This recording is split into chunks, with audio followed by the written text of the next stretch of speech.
என்னப்பா நீங்க அயன் பண்ணிட்டு இருக்கீங்க? வேற யார் செய்வா? சமயத்தில் உன் ட்ரெஸ்ஸை கூட நான் தான் அயன் பண்ணுறேன். ஏன்னு கேட்குறேன். வெளியில காசை கொடுத்தா அயன் பண்ணி கொடுக்க போறாங்க. எதுக்குப்பா வீண் செலவு? நான் வீட்டில் சும்மா தானே இருக்கேன். நம்ம வேலையை நம்ம பார்த்தா கேவலமா? கொடுங்க. மாணிக்கம் புதுசா ஒரு லாரி வாங்கியிருக்காரா, அதுக்கு பூஜை போட போறாங்களாம். செல்வம் வந்து என்னை கூப்பிட்டாரு. நீங்களும் வாப்பா போயிட்டு வரலாம். உன்னை கூப்பிட்டா நீ போ, என்னையே இழுக்கிற? என்னப்பா நீங்களும் வந்தா எனக்கு சந்தோஷம் தானே. தம்பி, சிதம்பரம் நம்ம எல்லாத்தையும் ஒதுக்கி வச்சுட்டாரு. இப்போ எந்த மூஞ்சோட எந்த உறவோட நாங்க போய் நிப்பேன்? நீ சின்ன புள்ள அவங்களோட சமமா போலாம் பழகலாம்ப்பா. நான் பெரிய மனுஷன் வர முடியுமா? நீங்க இன்னும் பழச மறக்கலைன்னு நினைக்கிறேன்ப்பா. விஜி தான் எனக்குங்கிறத சத்தியம் பண்ணாத குறையா சரோ என்கிட்ட சொல்லியிருக்காங்க. இந்த ஒரு விஷயத்துல சரோவோட முடிவு முக்கியம் இல்ல, சிதம்பரம் என்ன சொன்னா.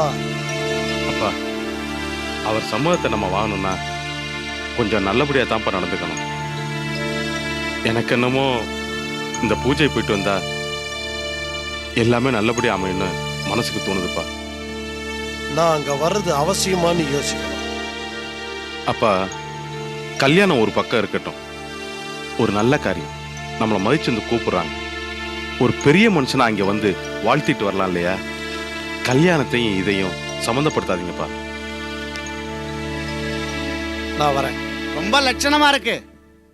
அவன் தான் புத்தி கிடத்தனமா பேசுறான்னா நீங்களா அவனுக்கு ஒத்துவதுறீங்க? அவங்க தான் வேண்டான ஒதுக்கிட்டாங்கல்ல, மேல மேல ஏன் போய் விழுறீங்க? நாங்க 2 பேரும் பேசிட்டு இருக்கோம். உங்கள்கிட்ட ஏதாவது கேட்டனா? எப்படி கேப்ப? அக்கா புருஷங்கிற மரியாதை தெரிஞ்சாதானே. நீ தான் ரோஷங்கிட்டத்தனமா அந்த வீட்டு பொண்ணைய கல்யாணம் பண்ணிக்கணும்னு அலையிறிய. அப்பாவும் பிள்ளையும் பேசிட்டு இருக்கோம், நீங்க கொஞ்சம் பேசாம இருங்க. உன்னை பத்தி பேசலப்பா, நீ தான் எல்லாத்தையும் ஊத்துட்டிய. ஆனா எங்க மாமனாருக்குன்னு ஒரு கௌரவம் இருக்கு. அவர் அங்க வந்து அவமானப்பட்டு திரும்பறத நான் விரும்பல. மாமா நீங்க என்ன மாப்பிள்ள சொன்னீங்க? மாமா, இந்த வீட்டுல உங்களுக்குன்னு ஒரு கௌரவம் இருக்கு. நீங்க இவன் பேச்ச கேட்டு அங்க போய் அவமானப்பட்டு இங்க திரும்பி வர்றத பார்த்துட்டு சும்மா இருக்க முடியாது. அடேங்கப்பா, என் மரியாதை மேல உங்களுக்கு எவ்வளோ அக்கறை. மாப்பிள்ள, உங்களை பத்தி எனக்கு நல்லா தெரியும். ஞாபகம் இருக்கா உங்களுக்கு? உங்க தலை தீபாவளிக்கு நான் துணி எடுத்து கொடுத்து நீங்க வரல. அது விலை குறைச்சலுங்கிறதுனால என் மூஞ்சில விட்டு எறிஞ்சிக்க. நான் ஏதோ ரோஷம் பார்த்தனோ? சொந்த பந்தங்கள்ல அதெல்லாம் பார்க்க கூடாது. பிள்ளைங்க சந்தோஷத்துக்காக பெத்தவங்க சிலதெல்லாம் விட்டு தான் கொடுக்கணும். நான் என் கோபிக்காக எதையும் விட்டு கொடுப்பேன், எதையும் தாங்குவேன். கேட்டுச்சா? ஈஸ்வரி, இவனுக்கு தான் ரோஸ் இல்ல நினைச்சேன். இங்க யாருக்குமே இல்ல. இந்த வீட்டுல ஒருத்தருமே உப்பு போட்டு திங்கல போல இருக்கு. மான மரியாதையை பத்தி இங்க இருக்கிறவங்க வேணா கவலைப்படாம இருக்கலாம், ஆனா நான் அப்படி இருக்க முடியாது. என்னங்க கொஞ்சம் பொறுமையா. மானம் மரியாதை கௌரவம் எனக்கு இருக்கு. அது இல்லாத இந்த வீட்டுல நான் ஒரு நிமிஷம் இருக்க முடியாது. சகல, பக்கத்து தெருவுல ஒரு நல்ல வீடு காலியா இருக்கு. அங்க சுத்தி இருக்கவங்க எல்லா ரோஷக்காரங்க தான். டெய்லி உப்பு தண்ணி தான் குடிக்கிறாங்களாமா. உங்களுக்கு வேணா அந்த வீட பாத்துடலாமா?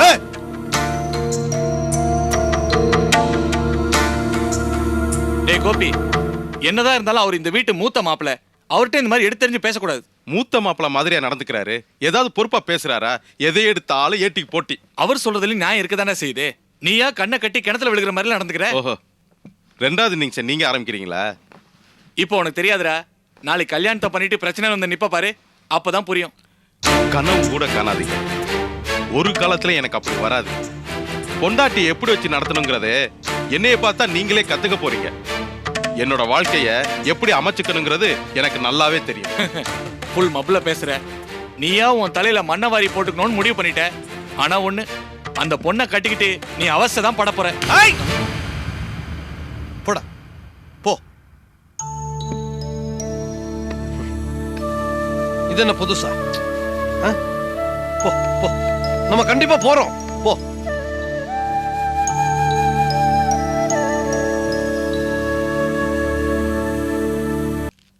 கோபி, வாங்க வாங்க, என்ன ஆச்சரியமா இருக்கு, நம்ம வீட்டு பக்கம் வந்திருக்கீங்க. ஒரு சந்தோஷமான சமாச்சாரம் சொல்லிட்டு போலான்னு வந்தேன். உங்க லாரி பூஜை தானே, அதான் செல்வம் சொல்லிட்டாரு. நானும் அப்பா அங்கேயே புறப்பட்டு இருக்கோம். அப்படியா? அப்ப ரொம்ப நல்லதா போச்சு. லாரி பூஜையோட சேர்த்து உங்க கல்யாண பூஜையை போட்டு உங்க கல்யாண பேச்ச ஆரம்பிச்சிடலாம். என்ன சொல்றீங்க? என் மாமனார் ஊர்ல இருந்து வந்திருக்காரு. விஜய உங்களுக்கு கட்டி கொடுக்கறதுக்கு அவர் சம்மதம் சொல்லிட்டாரு. நிஜமாவா? முதல்ல உள்ள வாங்க. அப்பா இருங்க இருங்க இருங்க, பூஜைன்னா எவ்வளவு வேலை இருக்கும். அவசரமா போயிட்டு இருக்கேன். எனக்கு சந்தோஷம் ஒண்ணுமே புரியல. நீங்க ஒன்றும் பண்ண வேண்டாம். உங்க அப்பாவை கூட்டிட்டு பூஜைக்கு வாங்க. என் மாமனாரும் வருவாரு. அவரை உங்க வீட்டுக்கு கூப்பிடுங்க, அவரும் வந்துருவாரு. மக வாழ போற வீட்டை பார்க்கணும்ல, அதான் சீக்கிரம் வந்துருங்க, தாமதம் பண்ணிடாதீங்க. வரேன்.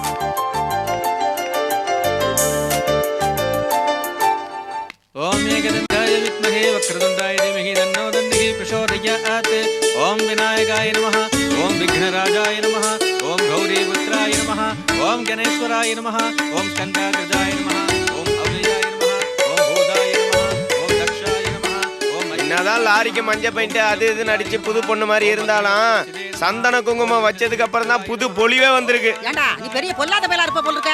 லாரிய பார்த்து புது பொண்ணு அது இதுன்னு என்னமா பிராத்துற? பின்ன பாடி பில்டிங் அப்படி இருக்கு. பாத்தியா ராசா?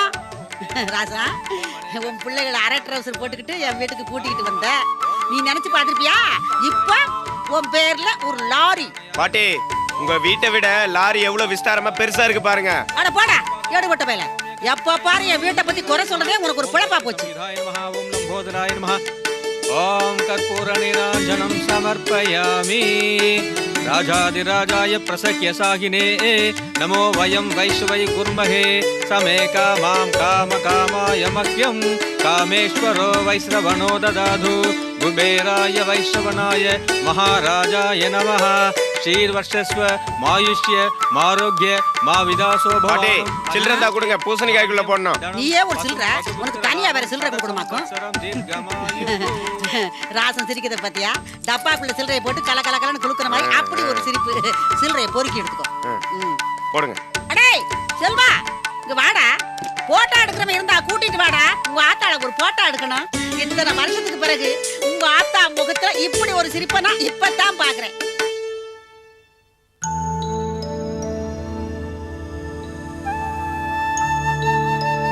டே செல்வம், போதும்டா, மனசு நிறைஞ்சு போச்சு. அம்மா முகத்தை பார்க்கும்போது நான் இத்தனை வருஷம் பட்ட கஷ்டம் வீண் போகலடா. நீங்க மூத்த பிள்ளையா பிறந்தது அம்மாவோட அதிர்ஷ்டனே. அவங்க உங்களை நினைச்சு பெருமைப்படுறாங்களே, அதுதான் அவங்க முகத்துல தெரியுற சிரிப்பு. ஆக மொத்தமா 2 பேருமே புண்ணியாத்து மக்கள் தான்.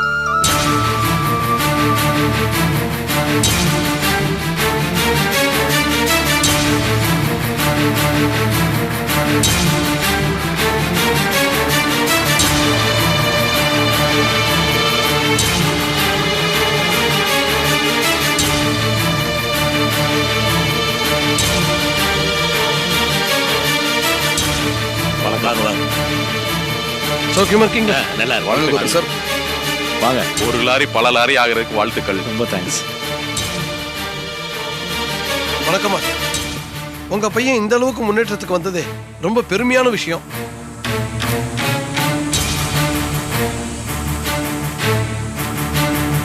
என்ன மாணிக்கண்ணா வண்டி கோயிலுக்கா போகுது? இல்லைங்க, அதான் சாமி எங்க கும்பிட்டுமே லோடு ஏற்றிட்டு போகுது. முதல் ட்ரிப் எந்த ஊருக்குண்ணே போகுது? பெங்களூர்.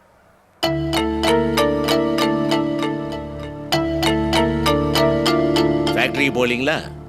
பூஜைக்காக பெர்மிஷன் போட்டு வந்தேன். இவ்வளவு தூரம் வந்திருக்கீங்க, நம்ம வீட்டுக்கு வரணும். மன்னிக்கணும், கொஞ்சம் வேலை இருக்கு. அடுத்த வாட்டி நிச்சயமா வரேன். இன்னைக்கு வந்துட்டு போனா நல்லா இருக்கும். எல்லாரும் கூட்டம் சேர்ந்து அரட்டை அடிச்சிட்டு இருக்கீங்க போல இருக்கு. இவங்க வீட்டுக்கு வர சொல்லி அழைக்கிறாங்க. போயிட்டு வர வேண்டியதானே? வாங்கல, நீங்களும் போலாம். என்ன மாமா, இன்னைக்கு என் நிலைமை பாக்குறீங்கல்ல. சரோ கூட்டிட்டு போங்க. சரோ போயிட்டு வாங்க. இல்லங்க, இங்க வேலை எல்லாம் இருக்கே. அதெல்லாம் நான் பாத்துக்கிறேன், நீ போயிட்டு வா. சரிங்க. சரி.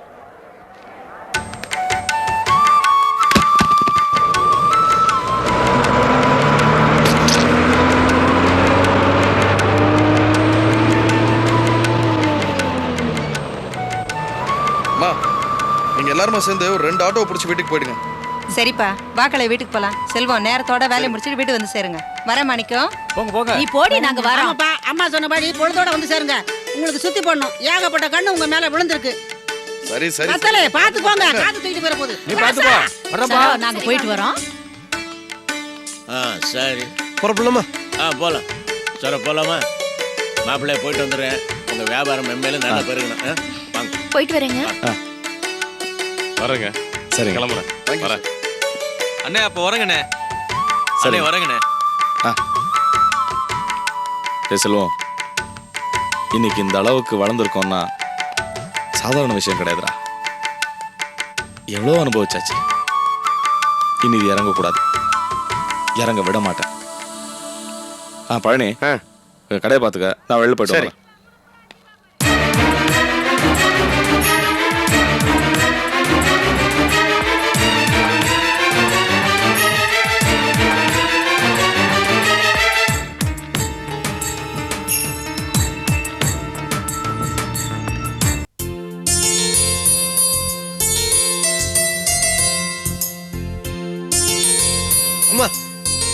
என்னப்பா?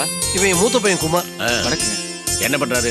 புதுசா ஒரு பிசினஸ் ஆரம்பிக்கிறதா ட்ரை பண்ணிட்டு இருக்கேன். ஆமா, ரொம்ப நாளா இப்படிதான் சொல்லிட்டு இருக்காரு. என் மருமக ராஜி. ஈஸ்வரி. என்னப்பா? நம்ம கோபி இவர் பொண்ணு தான் பாத்துருக்கேன். வணக்கம். என் மூத்த பொண்ணு ஈஸ்வரி. மாப்பிள்ளை எங்கம்மா? உள்ள இருக்காருப்பா. கூப்பிடுமா? இதோ வாங்க.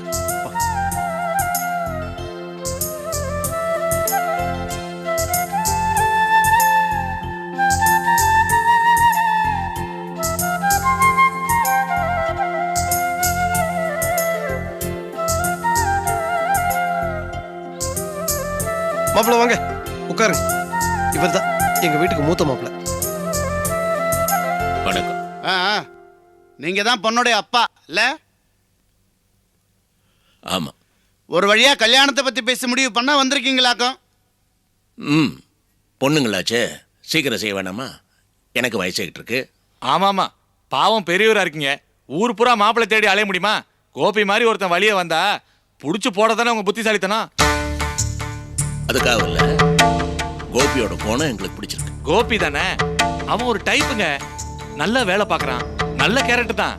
ஆனா பாருங்க, இன்னைக்கு மார்க்கெட்ல அவனுக்கு என்ன மதிப்பு இருக்குன்னு அவனுக்கே தெரியாது. குமார், ஏன் தேவையில்லாம பேசிட்டு இருக்க? இல்லப்பா, நம்ம கோபியோட வேல்யூ அவனுக்கே தெரியாது. அப்பாவியா இருக்கான். இவரு புரிஞ்சுக்கணும்ல. அப்பதானே நல்ல விதமா அவனுக்கு செய்ய வேண்டியதெல்லாம் செய்வாங்க.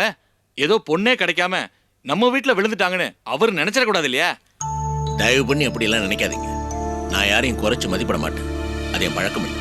உங்க பழக்கம் அப்படி இல்லாம இருக்கலாங்க. ஆனா கல்யாணத்துல செய்ய வேண்டிய செய்முறையெல்லாம் கரெக்டா செஞ்சிடணும். கோபியும் மாமாவும் வேணா அப்படி இப்படி இருக்கலாம், ஆனா நான் ரொம்ப கரெக்டா இருப்பேன். சந்தோஷம். எங்க உங்க தங்கச்சியும் அவங்க வீட்டுக்காரரையும் காணோம். எங்க நீ? யாருக்கு தெரியும்? இந்தாங்க. ஆமா, என் தம்பிக்கு என்ன செய்ய போறீங்க? அதுலலாம் எங்க அப்பா எந்த குறையும் வைக்க மாட்டாரு. எனக்கும் அக்காவுக்கும் எங்க அப்பா எந்த குறையும் வைக்கலையே. அம்மா, அந்த கணக்கெல்லாம் வேற. நாங்க தான் பார்த்தோமே, ஒரு மாப்பிள்ளை காய்கறி வியாபாரம் பாக்குறாரு, இன்னொரு மாப்பிள்ளை வேலையில வெட்டி ஆபீசரு. ஆனா எங்க கோபி அப்படியா? கௌரவமான வேலையில இருக்கான், கை நிறைய சம்பாதிக்கிறான். அவனுக்கு ஏத்த மாதிரி செய்யணும்ல. அதானே, எங்க மாமனார் வீட்டுல 35 பவுன் நகை. டேய் குமர, 35 பவுன் நகை, ரொக்க பணம், பண்டம் பாத்திரம் அப்படி நிறைய செஞ்சாங்க. ஆமா ஆமா, இத்தனைக்கு இது வேலைக்கு போய் கை நிறைய சம்பாதிக்கிற பொண்ணு, இவர் வேலை பார்க்காத வெட்டி ஆபீசர். யோ, இந்த சைடுல நக்கல் அடிக்கிற வேலை எல்லாம் என்கிட்ட வேணாம். ஏய், உண்மையே யதார்த்தமா சொன்னேன். அது உனக்கு நக்கலா பட்டா நான் என்ன பண்றது? யோ, இப்ப நம்ம எதை பத்தி பேச உட்கார்ந்திருக்கோம்? இப்படி சம்பந்தம் இல்லாம பேசினா என்ன அர்த்தம்? கல்யாணம் சம்பந்தப்பட்ட விஷயமா தான்ப்பா பேசுறான். உண்மையை சொல்லும் போது உறுத்துனா நான் என்ன பண்றது? என் மனசுல பட்டதை சொல்லதான் செய்வேன். கொஞ்சம் 2 பேரும் சும்மா இருக்கீங்களா? ஏன்பா, நீங்க 2 பேரும் கொஞ்ச நேரம் உங்க விஷயத்தை மூட்டை கட்டி வைக்கிறீங்களா? சரி கதிரேசன், இப்ப நம்ம விஷயத்துக்கு வருவோம். என் நிலைமையை நான் உங்களுக்கு தெளிவுபடுத்திடுறேன். ஒரே சமயத்தில் 2 பொண்ணுகளுக்கு கல்யாணம் பண்ண போறேன். அதனால பெரிய அளவில் என்னால் ஒன்றும் பண்ண முடியாது. சரி, உங்களால எவ்வளவுதான் செய்ய முடியும் அதை தெளிவா சொல்லுங்க. கல்யாண செலவில் பாதி ஏற்றுக்கிடுறேன். பாத்திரம் பண்டங்களை குறை வைக்க மாட்டேன். பவுனா என்னால் 20 தான் போட முடியும். இதுக்கு மேலே நீங்கள் எதிர்பார்த்தீங்கன்னா எனக்கு கட்டி வர போட்டார ஒரு போடு. இதுக்குதான் வெளியே போகாதீங்கன்னு சொன்னேன். இப்ப கராரா சொல்லிவிட்டார்ல. கோபிக்கு பெரிய நாமமா போட்டு விட்டார்ல. மாமா,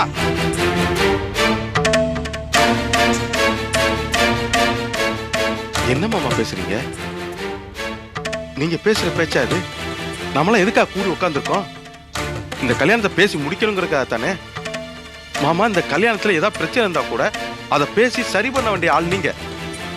ஆனா நீங்க பேசுறத பார்த்தா கூடி வர சமத்தை கெடுத்து விட்டுறீங்க போல இருக்கே. டே கோபி, பெரியவங்க பேசிட்டு குறுக்க பேசுற, வாய முறா. இந்த கல்யாணம் நல்லபடியா நடக்கணும்னா முதல்ல நீங்க வாய மூடுங்க. டே கோபி, என்னடா மாமான் கொஞ்சம் கூட மரியாதை இல்லாம வாய் மூடு அது இதுன்னுட்டு இருக்க? பின்ன என்னக்கா, அவர் பேசுறத கேட்டல, நீயே சொல்லு. டேய், அவர் சொன்னதுல என்னடா தப்பு இருக்கு? பொண்ணு கொடுக்குற இடத்துல என்னென்ன செய்முறையோ அதெல்லாம் வாங்கி கொடுக்கணும்னு நினைக்கிறாரு. வாங்கி கொடுத்தா நாளைக்கு உட்கார்ந்து சாப்பிட போறது நீதான்டா, நாங்க ஒண்ணு இல்ல. ஏன்டா உனக்கு உதவி செய்யறவங்களை இப்படி இன்சல்ட் பண்ற? சரியான முட்டாளா இருக்க நீ. டேய் குமார், இந்த மாதிரி பேசுறது ஆம்பளைக்கு அடங்கலடா. உங்க அம்மாவை கட்டிக்குமா நான் என்னடா எதிர்பார்த்தா? என்ன வரதட்சணை கேட்டேன். கோயில்ல போய் தலையை கட்டினா குடும்பம் நடத்துறேன். எப்படிடா எனக்கு பிறந்துட்டு இப்படிலாம் பேசுற? எனக்கு என்ன வந்துச்சு? அந்த பொண்ணை சும்மா வேணா கூட்டிட்டு வந்துருங்க. டேய் சீர் வருஷங்கிறது பொண்ணை பெத்தவன் பிரியத்துல பொண்ணுக்கு செய்யறது அதை கேட்டு வாங்குறது கேவலம்டா. என்னங்க ஏன் இப்படி தேவையில்லாம பேசி இவங்க கிட்ட வாங்கி கட்டிக்கிறீங்க? இந்த வீட்ல யாராவது எப்போது உங்களை மதிச்சிருக்காங்களா? அப்புறம் இப்படி முட்டாள்தனமா பேசி அவமானப்படுறீங்க. மூத்த மகனாச்சன் இவரும் மதிக்கிறது இல்ல, அண்ணனாச்சன் இவரும் மரியாதை கொடுக்கறது இல்ல. அப்புறம் இங்க உட்கார்ந்துருக்கீங்க, எந்திரிச்சு உள்ள வாங்க. ஏய் வாடி.